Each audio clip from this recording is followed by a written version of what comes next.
ખેડા નગરપાલિકાની ફાયરની ગાડી રિપેરિંગમાં હોવાથી સેવા મળી ન શકી। ખેડા શહેરના કેમ્પ વિસ્તારમાં ટાયરના ઢગલામાં ભીષણ આગ લાગી હતી। આ ઘટનાને પગલે વિસ્તારમાં અફરાતફરી મચી ગઈ હતી।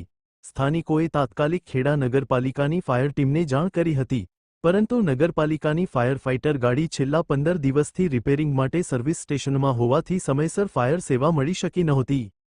આગ વધુ વિકરાળ બને તે પહેલા મહેમદાવાદ ફાયર સ્ટેશન ખાતેથી ફાયરની ગાડી બોલાવવામાં આવી હતી। મહેમદાવાદની ટીમે ઘટનાસ્થળે પહોંચી આગ પર કાબૂ મેળવ્યો હતો। આ આગની ઘટનામાં એક 4 વ્હીલ ગાડી પણ આગની ઝપેટમાં આવી ગઈ હતી। આ સમગ્ર મામલે સ્થાનિકોમાં ભારે રોષ જોવા મળી રહ્યો છે। લોકો નગરપાલિકાની બેદરકારી પર સવાલો ઉઠાવી રહ્યા છે કે શહેરની સુરક્ષા માટે અત્યંત જરૂરી ફાયર સેવા આટલા લાંબા સમયથી બંધ કેમ છે। સ્થાનિક રહીશો દ્વારા તંત્ર પાસે તાત્કાલિક પગલાં લેવાની અને ફાયર સેવા પુનઃ કાર્યરત કરવાની માંગ કરવામાં આવી છે। અહેવાલ સંજય પોપટ।